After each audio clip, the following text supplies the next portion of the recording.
Hello friends, welcome back to Smriti Notes for Biotechnology. In today's lecture, we will study about some conventional methods for sequencing. That can be Sanger sequencing or Maxim Gilbert sequencing. Now first let us start with what is DNA sequencing. It is basically a process that helps to determine the precise order of nucleotides within a DNA molecule. It includes any method or technology that is used to determine the order of the four bases. The four bases are adenine, guanine, cytosine, and thymine in the strands of DNA. I have also underlined the important points. You can just go through them, and also if you find these videos useful, then do subscribe to the channel. Now let's start with Sanger sequencing technique. I had a lot of material for this, so I've shared all my notes. In whichever you find it convenient, you can just refer to it. Sanger sequencing method is also known as chain termination method. It requires a single-stranded DNA template, a DNA primer, DNA polymerase, and normal dNTPs and modified ddNTPs that help in terminating the DNA strand elongation. Now you can see this is the printed note, but in the next slide there will be a handmade note, that is my note. From these printed notes I've made my handmade notes, so you guys can refer both of them, and like whatever is suitable to you, you can just use it. The word ddNTP stands for di-deoxynucleoside triphosphate, and it does not have a hydroxyl group. In the upcoming pages you will see I've drawn the diagram of it, which shows the difference between a RNA, which is a dNTP, and a DNA, that is a ddNTP. If the question comes for a 6 marker, then you're just supposed to write the method, that how Sanger sequencing is performed. But if it is for a 10 marker, then you're supposed to write it in detail. You can mention the ingredients used, you can draw the diagram and tell the difference between dNTP and ddNTP. So now let us start with the method. First of all, the DNA sample to be sequenced is combined in a tube with a primer, DNA polymerase, and DNA nucleotides. And these nucleotides are of 4 types, that is ATP, TTP, GTP, and CTP. Now to each reaction is added only one of the 4 ddNTP.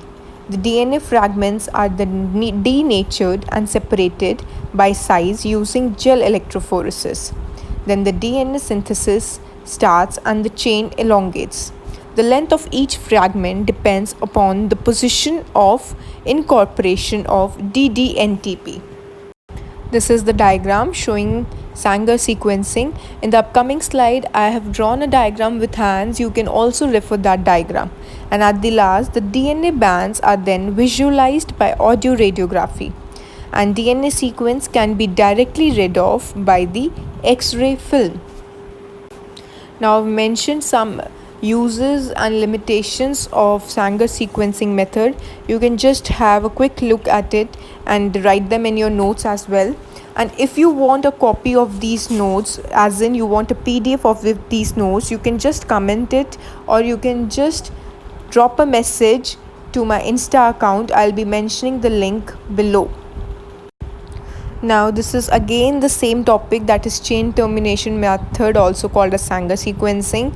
These are my master's notes, earlier were of my bachelor's, so you can refer both of them. Both have the same concept. I have just given them so that you guys find it easy to like take out or pick up your kind of material which is comfortable for you in whatever way you want to write.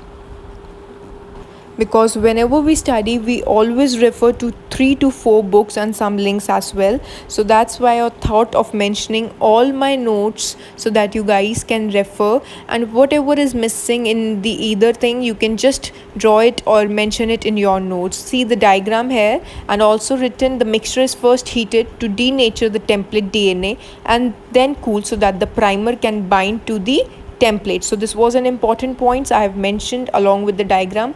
You guys can also note it down in your notes.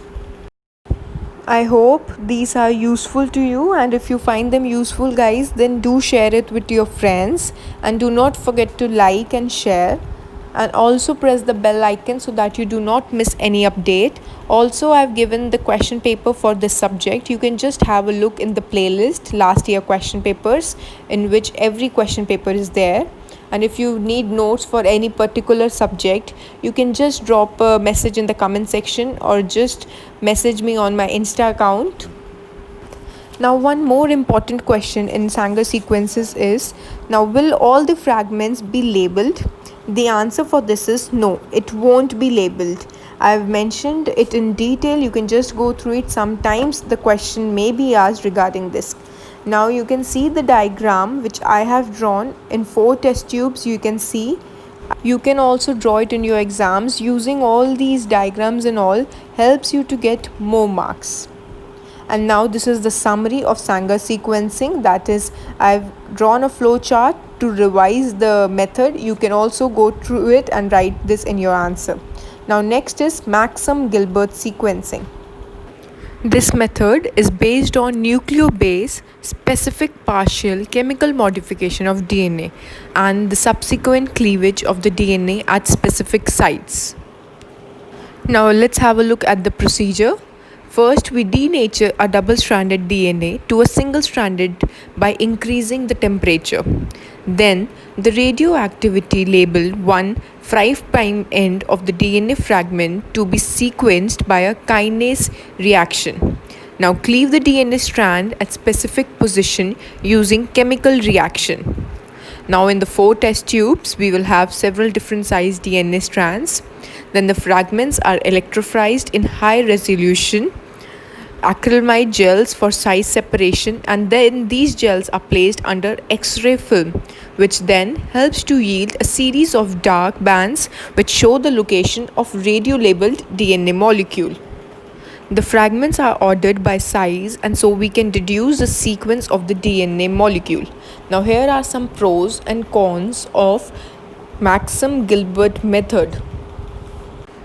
You can mention any 2 pros and 2 cons for the Maxam-Gilbert method. Now in the next slide, I'll be showing you the diagram that from how a double-stranded DNA we have obtained a single-stranded DNA, and then I have separated it into 4 parts showing the electrophoresis, how they travel. You guys can also use these diagrams in your answer sheet. This helps in better understanding, and this makes the teacher know that you have a better knowledge about the answer. And do not forget to labeling is must. Now I have mentioned another notes which I have, as I've told you earlier. You can either use my notes or these printed form notes. Both are the same. This question is one of the most favorite question. It does come in the exam, so do not leave it. Do it thoroughly. Make your concepts clear. In the next video, I'll be telling about 2nd generation and next generation sequencing. And before this video ends, let's have a recap by differentiating between both the methods, Sangam and Maxam. Sangam is an enzymatic, Maxam is a chemical method. In Sanger, termination of chain elongation, whereas in Maxam, it breaks the DNA at different nucleotides. I've mentioned so many, you can write any 2 to 3. And guys, if you like this video, then do like, share and subscribe, and do press the bell icon.